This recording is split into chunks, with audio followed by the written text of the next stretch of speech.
Welcome back to the second episode of Around the World. Today we are going to be discussing contenders. We're going to be ranking contenders in tiers just like I did a week ago with the teams that I thought had good or bad off seasons. We have 6 groups we are going to get into today. We have lottery teams, play-in hopefuls, play-in teams, playoff teams, conference finals teams, and champion hopefuls. Now, as always, we want to start with our community question. Last week we did your favorite player of all time. This time we are going to do your favorite jersey of all time. Once again, doesn't have to be basketball if you don't own a basketball jersey, or maybe you have a jersey that you really like that's not basketball. For me, I have a white classic Anthony Edwards jersey that I just got actually a couple months ago. And then my favorite throwback jersey that I have a Seattle Supersonics Kevin Durant jersey that I also got a few months ago that I really like. So once again, let me know in the comments what your guys' favorite jersey is, and let me know what you guys think about mine. All right, now let's get into the meat of the video. We have 6 groups like I mentioned. Starting first with the lottery teams, we'll work our way up to the teams that I think are going to make the championship. I'll explain the differences and nuances between each group as we get there, and I think every single team I name could definitely be a tier above where they go. So obviously a team that I have in the play-in team group, since they're in the play-in, they have a chance to make a playoff team. So I'm not saying that these teams are 100%, going to make the play-in and that's it, or that these champion hopefuls, like champion is 100% going to be one of those 3 that I have in there. I'll explain kind of as we go. Now, let's get underway, starting with the teams that I have in the lottery season groups. We have 5 teams. I'm sure you can predict at least a few of them. First up is the Brooklyn Nets. Pretty obvious here. A lot of these teams I'm just going to kind of rifle through pretty quick that are in these lower echelon groups because they're all similar stories. We have pretty well 5 rebuilding teams here. The Nets, obviously the worst, I think, of the lot. I think a good chance that they're the worst team in the NBA and have a chance to go get Cooper Flag in the draft. The Wizards are also in this group. I don't know how to feel about their offseason and everything that they did, because I actually would have liked them to be like, okay, they made some strides in the rebuild, but they got rid of Denny Advia.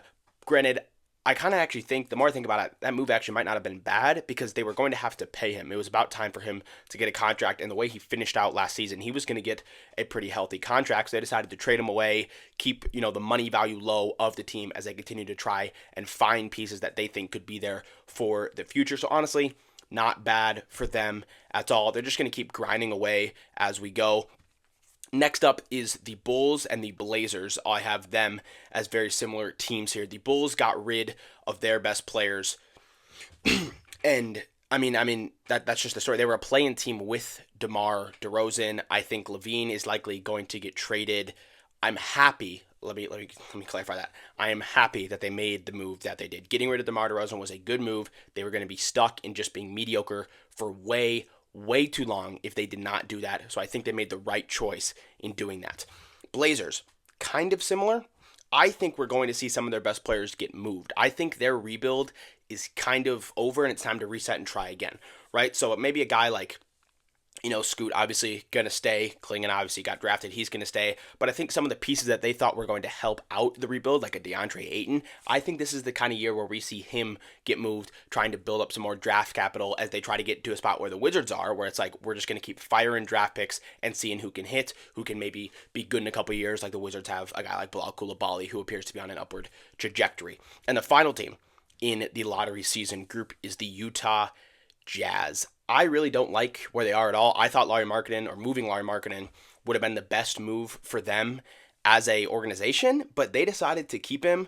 I don't think they're going to make the play-in. You'll see why when I get into all the West teams. I mean, the West is stacked now. Like there's realistically, I think 13 teams that can make the play-in in the West. It's absurd. The West is absolutely loaded, and I think that hurts the Jazz, where maybe if they were in the Eastern Conference, they could have a chance to maybe squeak into the play-in, but I don't think they'll have any chance out West. I really did not like them keeping Lauri Markkanen. They have so many young guys, so it would have been the right move to just continue to go the Wizards way, right? Of just get rid of your guys that you know are good. Other teams are going to want, like a Lauri Markkanen who would have value, and then build up those assets, those draft picks. You can make trades to try to find more young talent. You can take a bunch of shots on draft picks trying to find the right guy to stick with your team. So those 5 make out the lottery season group: Nets, Wizards, Bulls, Blazers, and Jazz. Real quick through them. Next up, we have the teams that I labeled the play-in hopefuls. These are teams that I think likely are going to miss the play-in but there are definitely scenarios where they could squeak their way in. First of those teams is the Clippers. I think their offseason was funky. Obviously, I didn't like how the Paul George situation went, but I can't really blame them. Paul George could have taken a pay cut, but clearly he didn't want that, which is why I'm kind of mad at the Clippers, because it's like you could have kept him if you were willing to pay him, but they didn't. They didn't view him and Kawhi as equals. I definitely could have put them in the play-in teams. I just think them offseason moves, just trying a bunch of different guys, they're trying so desperately to be good, and I can't blame them. They're in a new arena. They want to, clearly separate themselves from the Lakers and make them their own fan base and their own team, and not kind of have the connection with them anymore. And I just don't think it's going to work. If Kawhi goes down, what does this team really become? James Harden, Zubac, and Derrick Jones Jr., Terrence Mann. Where does the team go from there? And obviously last year Kawhi played, I believe, 60 plus games. He might have played 70 plus games last year. But even if he does that, we've seen when he stays healthy for a full regular season, he gets hurt in the playoffs, or he's not ready for the playoffs, or maybe he faces a setback and his body just can't do it. So I think we're more than likely going to be in play-in hopefuls here, and I think the Clippers are only a year or two away from hitting that full reset button and kind of having to start their first rebuild in quite a little while. So unfortunate for them. Next two teams are also Western Conference teams in division with each other, and that is the Rockets and the Spurs. Obviously, I think the Rockets have more of a chance to squeak into the play-in than the Spurs do, but we've seen with Chris Paul, when he goes to new teams, he really elevates that roster. I mean, he really... Thunder are a clear example of that. When he went to the Thunder and he boosted them, and everyone was shocked that they made it in to the playoffs. He went to the Suns. The Suns, a year later, 2 years later, were in the finals. He really does elevate the teams that he's on, and him having a guy like Vic is an absolutely perfect fit. He's going to elevate Vic. He's going to elevate guys like Devin Vassell. He has that young guy in Stephon Castle that he can continue to bring up. They have the right pieces, Jeremy Sohan, Keldon Johnson. They have the pieces to be able to grow as a team and no longer just be, stuck at 13, 14, 15, but really kind of get into that 11 seed and maybe fight to try to squeak their way into getting, a playoff game. And I'm excited for them as a future. I think the Spurs are on the up and up. Obviously, very easy to be happy if you're a Spurs fan with Wembanyama. Now, for the Rockets, similar story, but they already were in that 11 seed. We saw them almost get into the play-in last year. They went on a crazy streak towards the end of the season when Alfred Sengun went down. Jalen Green went absolutely nuts and was able to kind of propel them to having a chance to, get past Golden State and get into that 10 spot or 9 spot. And they just weren't able to do it, unfortunately, for them. However, I do think they got better. They kept most of that core roster together. They added Reed Shepherd, who has a very good chance to win Rookie of the Year this year. It's a great bench piece. They have so many young guys that are just going to continue every single year to just get slightly better. And all of them getting slightly better is going to result in, 2, 3, 4, 5 more wins as the seasons go along. And if they all progress together, this team is going to be disgusting in a couple years. Fred VanVleet, Dylan Brooks. Obviously, Alfred Sengun is likely going to be an all-star this year, or at least have a chance to be an all-star this year. It's going to be a very, very good team if they can stay healthy. And I think they have a chance to knock out, maybe a Golden State out of the play-in. Now, we have three Eastern Conference teams three Eastern Conference teams in the play-in hopefuls. We have the Hornets, the Raptors, and the Pistons. Starting first with the Pistons, they obviously have been the laughingstock of the NBA for the last 6 years at this point now. I mean, they haven't made the playoffs in quite some time. And I think they finally made the right moves around Cade. He is a guy, let me clarify, he is similar to LeBron. Obviously, I don't mean he's as good as LeBron or ever will be as good as LeBron was. But what I mean by that is he needs shooters around him to succeed. He can score pretty much at will. But in order for the team to be good around his success, he needs shooters that he can kick the ball to.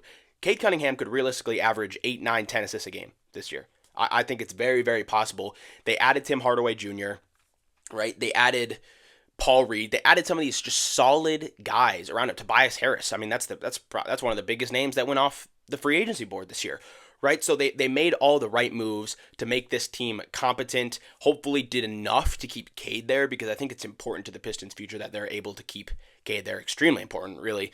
And I think they definitely have a chance to move up in the world this year, get to the 30 win mark, and hopefully they can fight to maybe get into that 10 or 9 seed. The other two teams I think have a much more realistic chance to do that, one of which is the Hornets. I think Dejan Salan was a little bit of a weird draft pick. I think they definitely could have traded down and still got him. I don't think anybody else wanted him, but they felt like they had the right guy just sitting there for him, and they pulled the trigger on him. I like Brandon Miller, like LaMelo Ball. They've been in the plane when they're healthy. I'm just expecting a healthy season. That's like when you're predicting a season like this, I can't predict, oh, well, LaMelo Ball is going to miss 35 games with an ankle injury. I can't do that. So if LaMelo Ball stays healthy, Brandon Miller looked phenomenal last season. I think this team definitely has a chance to squeak into, similar to the Pistons, that 9-10 spot in the plan, although I wouldn't put them any higher. And the final team in the play-in hopefuls is the Raptors, who I think are just below the Hornets on my list at the moment right now. I just don't like the Raptors roster. I don't know what it is. I think the loss of Gary Trent is actually going to be quite important. He was a pretty big piece for that team that they just needed something there. Not exactly like, he's an all-star or anything crazy, but he was just an important piece. Like, he was a good player on a not so good team. It's going to be pretty reliant on the success of Emmanuel Quickley, RJ Barrett, if Scotty Barnes could take another jump.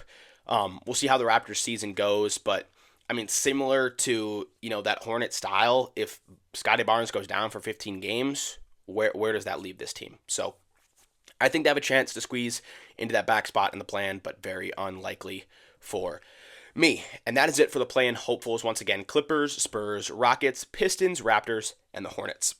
Now, moving on to the teams that I have firmly in the plan. Like I said earlier, any team that I list in these groups, except for obviously the championship hopefuls, I think could go just one tier above. So obviously a play-in team could potentially make it to the playoffs if they win their game or games in the play-in. We have 5 teams for the play-in team group. First up is the Hawks. The definition of mediocrity, I'm going to keep it real simple and short with the Hawks. Sorry if you're a Hawks fan.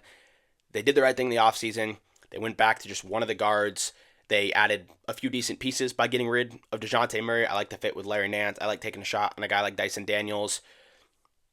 Zachary Ricochet, number 1 overall pick. Jalen Johnson looks to continue to jump, maybe get MIP consideration again this year if he can stay healthy instead of getting hurt like he did towards the end of last season.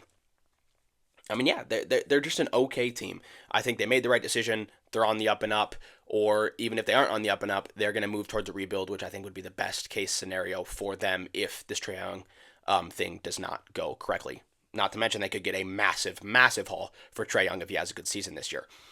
Next up is the Sacramento Kings. I debated kind of how I felt about this offseason for quite some time with that DeMar DeRozan move, and I've came to the decision that I don't really like it. On paper, yeah, DeMar DeRozan, awesome player, but his style of play, I don't think fits the Kings. The Kings are a super, super fast style of play. DeMar DeRozan is a great scorer, tremendous offensive talent, but I believe with the Bulls, I mean, they were one of the slowest teams in the NBA because he's much more about the patient, that Kobe style of play, right? Finding my shot, getting to my spot, and, maybe running a play around getting me, on that elbow, on that short corner, getting that post up, any sort of idea like that. And I think the Kings also, similar to their division rival Warriors, rely a lot on three-point shooting. And DeMar, it seems like really doesn't shoot threes all that much. At least, I don't think in his entire career he's taken all that much. Now, some of his best seasons, I believe, were when he took more three-point attempts. But he had a year not too long ago, I think it might have been his last year with the Raptors, where he just didn't shoot threes. He just didn't shoot them. So we'll see how it goes, but I don't like the fit, to be honest. The defense for the Kings was obviously problem number 1. They do not have a very defensive-centric team. Now, fair enough, they're buying into the fact that they think they're going to go all offense, and DeMar DeRozan would be a good fit for that. But I think the pace of play is the biggest problem here. De'Aaron Fox is going to want to play super, super fast, and him and Sabonis, that pick and roll, hitting out for guys like Kevin Huerter, Keegan Murray, Malik Monk for 3. I don't see how the DeMar DeRozan role plays into this team. As I mentioned, their division rivals, we will now go to them, who I also have in the play-in group, and that is the Golden State Warriors. A solid offseason from them, honestly, pretty much as good as you can do when you have a loss of a team legend like Klay Thompson was for the Golden State Warriors. Won multiple championships with that team, was incredible. Splash Bros, obviously, and I think it's going to be a tough loss for the fans to take on the chin, but they replaced it with the right guys. Kyle Anderson is like a second version of Draymond Green. You have DeAnthony Melton, who I think is extremely underrated if he can stay healthy. Buddy Hield replaces that shooting immediately, and I think a place like Golden State is perfect for Buddy Hield. Just get your confidence back, man. All we need you to do is just shoot threes. We don't need you to do any of the other stuff. We're not going to mess around with your minutes. You're going to come out here, and when you get the ball, put that shot up. Plain and simple for him. I like the Warriors offseason. I hope they can get into the playoffs, but I think for now they're going to be stuck in the play until I see anything different throughout the season for them. Next two teams, pretty much the same story. We have the LA Lakers once again in the play-in. I think we're looking at another season for the Lakers where it's a little bit of a disappointment, and they get stuck as the 7-8 seed, maybe win a play-in game, maybe lose a play-in game, then win one, and they walk out playing OKC, Denver, Minnesota, Dallas, whoever's at the top of the West this year. It's just going to be a tough route. Once they get into the playoffs, I think they're a great team, but it's tough because consistently every single year they put themselves in that position where if you go 0-2 the next two games, right? Anthony Davis has 2 bad games in a row. LeBron has 2 bad games in a row. Season's over. So it's a pretty terrifying spot for them to be in. I hope the best for the Lakers. I love Anthony Davis. I want LeBron to get one more deep playoff run, even if it's not a championship. But it doesn't look realistic with the moves that they made, which was nothing. They essentially made no moves this offseason. They once again did a lot of talking, didn't do a lot of actual moves. For the Lakers, I see them as the 7 or 8 seed out west. Another team that I think is pretty well stuck in the play-in and could be a rebuilding team here soon is the Miami Heat. Great draft pick in Khalil Ware. I think he's going to fit perfectly next to Bam. You're going to have some elite defense in the paint down there. I believe Jimmy Butler's on a contract year, though.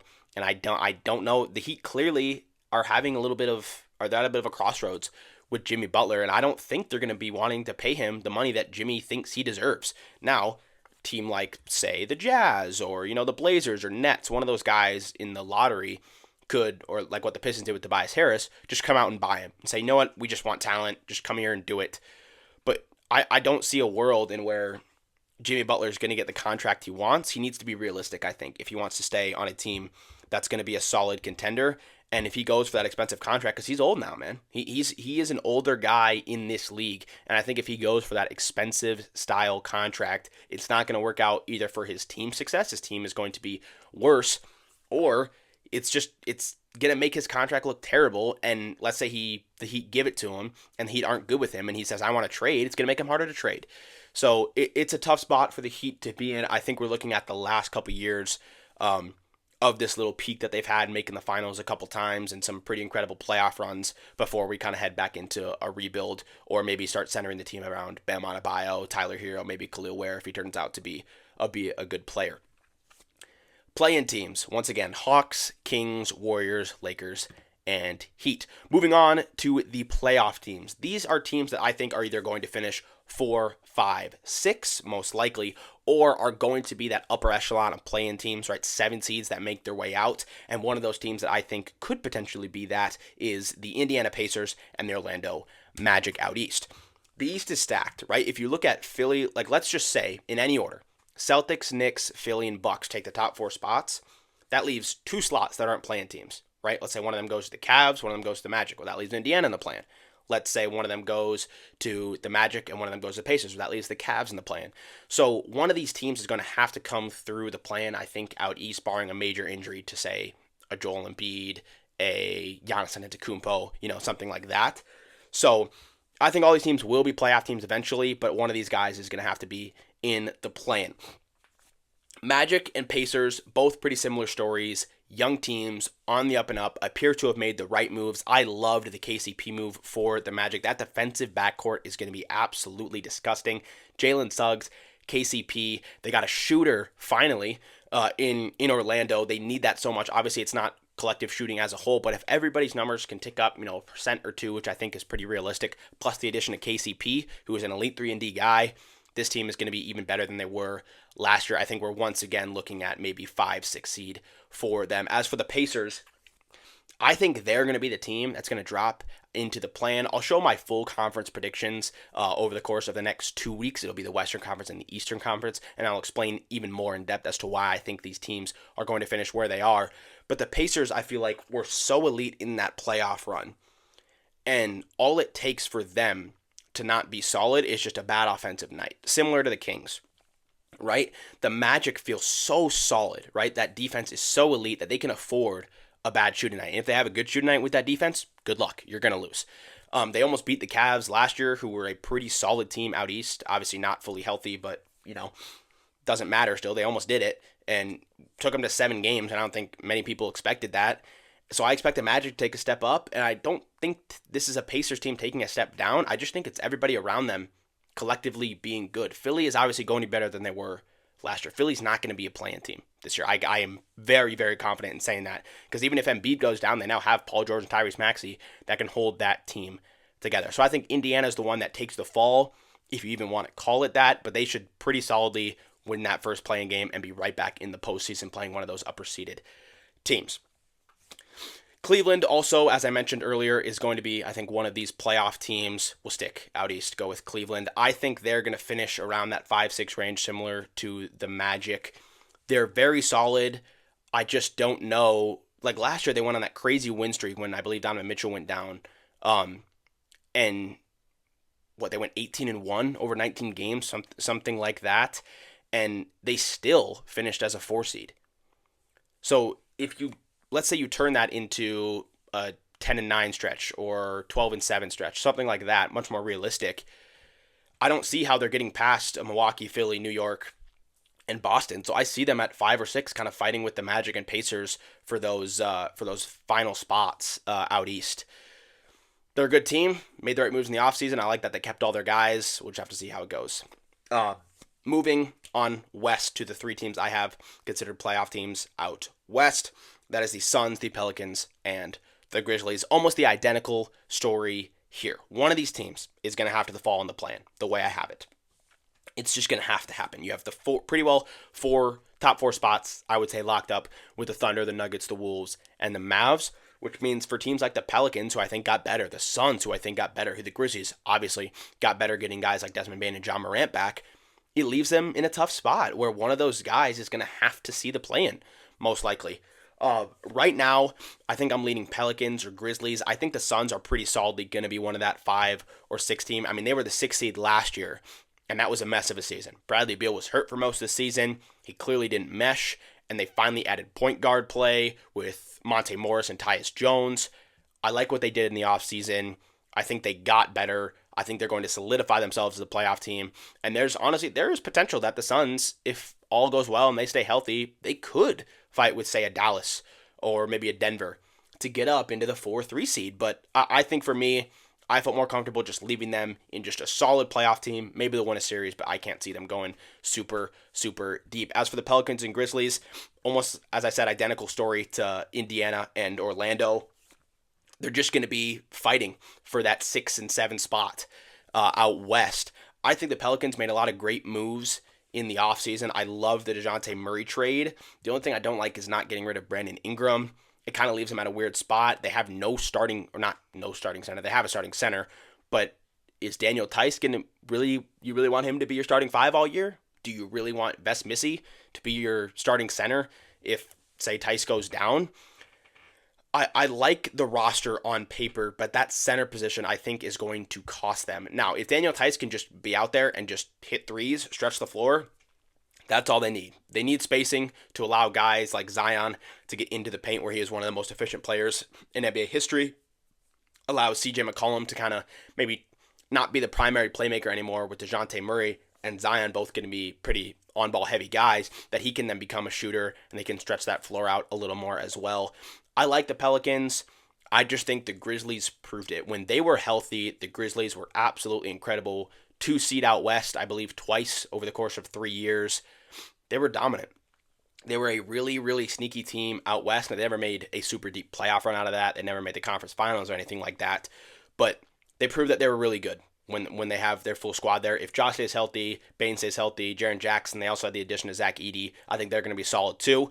So I think we see the Phoenix Suns firmly make their way into the playoffs. The Pelicans and Grizzlies will squabble for that final playoff versus play-in spot, and then whoever doesn't get it, I think, will very likely at least make their way out of the play-in and into the playoffs. Once again, the playoff teams: Magic, Grizzlies, Pacers, Pelicans, Suns, and the Cleveland Cavaliers. Only 8 teams to go now We have the conference finals teams and the champion hopefuls. Similar to what I've said earlier in the video a couple times. If you are in a group, I think you could definitely be one above it. And I think this group is the definition of that. If you are a conference finals team, obviously you have a chance to make the finals or win a championship. 5 teams make out the conference finals team group. We have the Bucks, the Sixers, the Mavs, the Wolves, and the Nuggets. Starting with the 2 teams from the Eastern Conference, the Sixers and Bucks, I think they're both great. They both made very, very good additions to their team. The Bucks added Gary Trent. They got rid of a guy like Malik Beasley. And the 76ers obviously added Paul George. That is the biggest move of the offseason, I think, around the entire league. Those 2 teams are going to be so solid. But I don't know if I can see them beating a Boston in a 7-game series.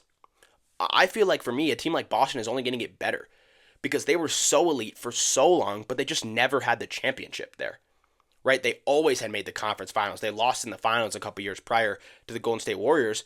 They just never got over the hump. And now that they have, I feel like it's going to be so much simpler and so much pressure is going to be off their shoulders. Whereas for teams like, say, the Sixers, obviously the Bucks already have the championship with Giannis. So much pressure is going to be off the shoulders of the Celtics, whereas the Sixers still have all that weight kind of pulling them down because Paul George also hasn't won a championship either. So you add another guy who doesn't have the experience. I don't think Paul George has even been to a finals. So how is he going to take that? He's obviously not in his prime anymore. I think the Sixers are going to be an elite regular season team, make a nice playoff run. They could find themselves in the conference finals, but I think if they do get there, they will lose. I don't think they're going to make it to the finals, but there is definitely a chance that they can do that. I can't see them beating a Celtics or a New York Knicks. Bucks, similar story. All the right moves. They look solid. Question mark for me is Giannis' health. Outside of when they won the championship, I don't think Giannis has been healthy for a playoff run since then. And Dame, similar story. Dame has struggled to stay healthy over the course of the last couple years. I think the Bucks are going to mesh a little better than they did last season. Hopefully they can stay healthy. I think the roster as well got a little bit better. They can boost themselves, potentially get a conference finals appearance, but I think the Celtics or a team like New York will knock them down eventually.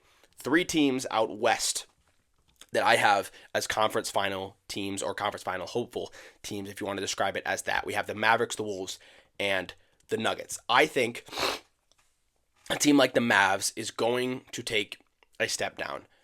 I don't think they got better in the offseason. I just saw this deliberation today on Twitter. There was a post that the Wolves are not in the top 5 odds to win an NBA championship. As a Wolves fan, oh well, I'll deal with it.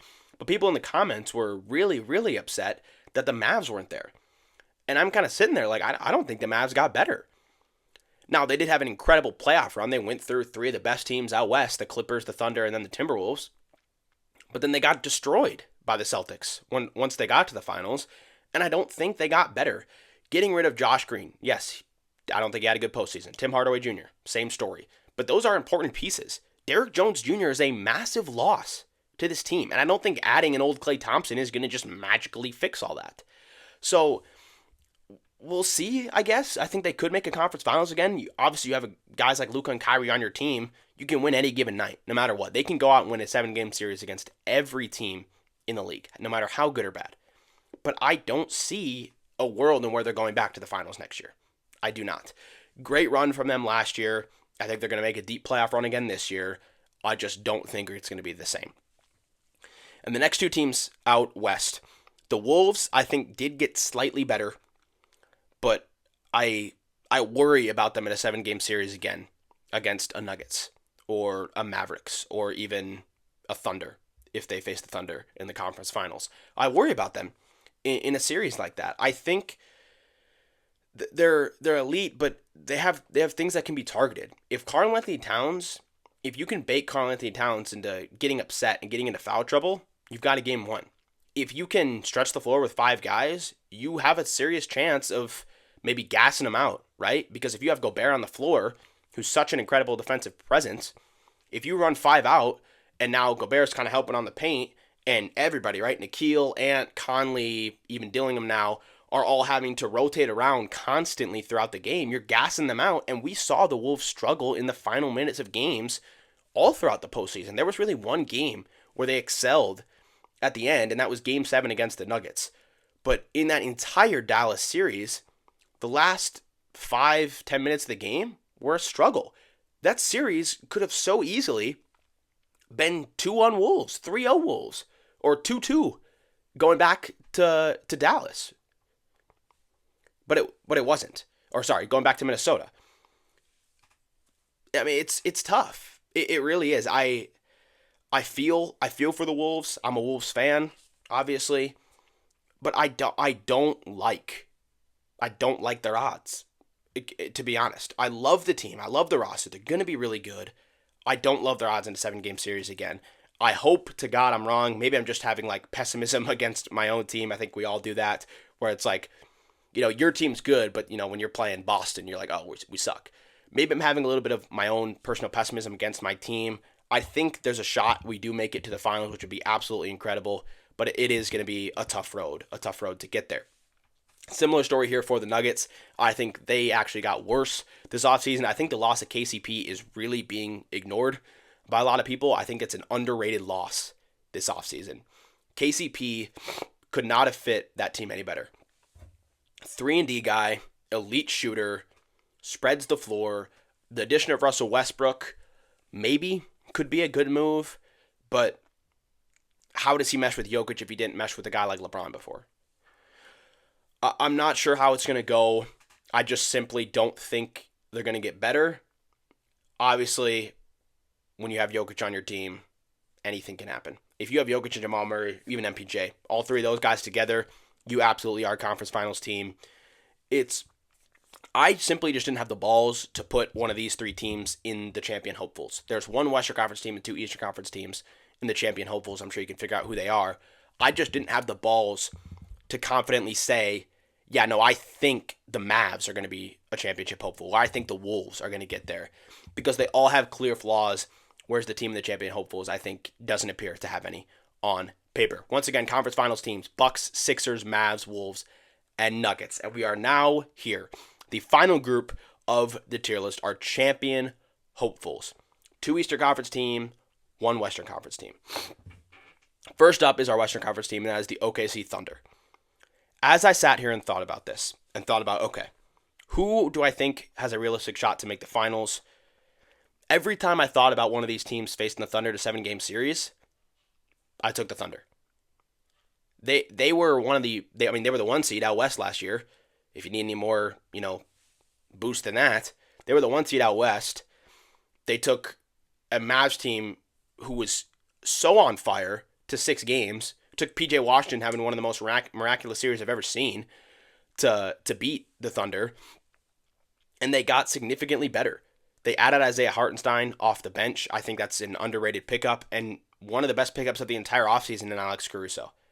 If you think this starting lineup, just on paper, you have Shea, Caruso, J-Dub, Chet. Just those 4. You don't even have to, the 5th could be literally anybody. I'm probably blanking on who their 5th starter is right now. But those 4 together, that is a terrifying team. Then it's Lou Dort probably is their 5th starter. Shea, Lou Dort, Alex Caruso, J-Dub, and Chet. That team is ridiculous. There's 3 potential All-Stars on that team with Shea, with J-Dub, and with Chet, all of which are going to continue to get better. Shea probably is getting close to his peak performance, but J-Dub and Chet are going to continue to get better. Caruso is their biggest missing piece they needed. They added a defender now to go alongside Lou Dort. You already have an all-defensive guy in Shea, all-defensive guy in Lou Dort, and now you add one of the best perimeter defenders in the league, maybe the best perimeter defender in all of basketball, now that he's finally on a good team and no longer in Chicago, and Alex Caruso. And this team almost has no flaws. Deep bench, elite starting play. They have a star. They have an elite rim protector, an elite guard, elite shooters, elite defenders, on-ball, off-ball, perimeter, interior, doesn't matter. They have almost everything you could want, and I just can't see a team matching up with them for a 7-game series. They definitely are beatable. Obviously, they're not going to go 82-0 and then go 16-0 in the playoffs. They're a beatable team. But that home court advantage in the playoffs with a team that good, I think they're comfortably going to be the 1 seed out west, and I think they're going to pretty well walk their way to the Western Conference Finals and comfortably make their way into the NBA Finals, where they'll meet one of these 2 Eastern Conference teams, which I have either being the Knicks or the Celtics. In all likelihood, this is going to be the Eastern Conference Finals matchup. The reason I put teams like the Sixers and Bucks there is because, well, there's a chance the Knicks maybe maybe the Knicks are the 2 seed and the Celtics are the 1 seed, and the Knicks play the Sixers and lose, right? It's a chance. There's a chance that happens. But when I sit there and think about this, the Knicks playing a Sixers or playing a Bucks, I see them winning. When I think about Celtics playing the Sixers, playing a Bucks, I see them winning. I can't imagine an Eastern Conference Finals matchup, barring an injury in the regular season, that caused one of these teams to drop to 4 seed and they play each other as 1 and 4. I can't see another matchup other than this out east. Celtics Knicks is going to be a phenomenal series. The Celtics obviously just came off a extremely dominant championship run. No matter what you want to say about the team, how cringy they are, or you just maybe don't like the way they play, you don't like Tatum, don't like Brown, any which way you put it, they are so elite, and they didn't change a thing. They have all the same guys coming back. Like I said, that pressure's off their shoulders. Derek White gets a ring. Jason Tatum, Jaylen Brown gets a ring. Al Horford, everybody on that roster gets their first ring except for, Drew Holiday. And I don't see a world in which they're not better than they were last year. This is a 60-win team. Full stop. They're going to win 60 games. I would bet a lot of money on the fact that they will win 60 games. As for the Knicks, they already were the 2 seed out east last year, and they got significantly better. Let's not forget Julius Randle missed that almost the entire season and playoff run. That is, I know he's not the All-NBA guy he was a couple years ago, but that is an All-NBA guy. You have Mikal Bridges, one of the best defenders in basketball, plays all games, plays every game. I don't think he's missed a game yet in his career joining that team. You have OG Anunoby, again, phenomenal 3-and-D wing, great perimeter defender. If he stays healthy, you have a starting 5 of Jalen Brunson, Mikal Bridges, OG Anunoby, Mitchell Robinson, and Julius Randle. That team is insane. Not to mention the the other guys on the bench. Josh Hart, Dante DiVincenzo, who started playoff games, who won them playoff games off the bench last year. The depth is the only thing you can maybe put in question, but Tibbs. He's not going to play his bench guys unless he absolutely has to or if he has an injury. And those guys have proven that if an injury like that happens, or if they are needed, they can step up. These are the 2 teams that I think are the best out east, and I don't think it's particularly close. I think we're looking at the Celtics and Knicks both getting 60 wins, upper 50 wins, and the Sixers and Bucks being in the mid-50s, 55, 54 wins, maybe 56, 57. But I can't see a world in which the Knicks and Celtics aren't the 1 and 2 seed and meeting in the conference finals. And there's the list. We made it through there eventually. Champion hopefuls, once again, the Thunder, the Knicks, and the Celtics. Let me know what you guys think. If you guys think I had a team too high, too low, I'm more than willing to hear what you guys have to think. Like I said, I think a lot of these teams definitely could be in that tier above them, like a play-in team like the Heat or Lakers could definitely be a playoff team. A play-in hopeful like the Hornets or maybe Rockets could definitely just be in the play-in teams. Let me know what you guys think about it. And like I said earlier in the video, answer that community question, your guys' favorite jersey of all time. I really appreciate the support on all the recent videos, whether it's the podcast or just the YouTube channel in general. If you're listening to this over on Spotify, be sure to check out my YouTube. If you just go to the Around the World podcast description, you can find the link there. If not, it's just Wordy Boss 30, WERTYBOSS 30. Thank you guys so much for listening or watching this episode of Around the World. I will be back next week where we'll be discussing, finally, predictions for the season 1 through 15. We'll start out east, and then we'll do the Western Conference the week after that. And then we'll be in the month of October, getting right up to preseason time. It'll almost be time for NBA basketball. Once again, thank you guys so much for watching or listening, and I'll see you for the next one.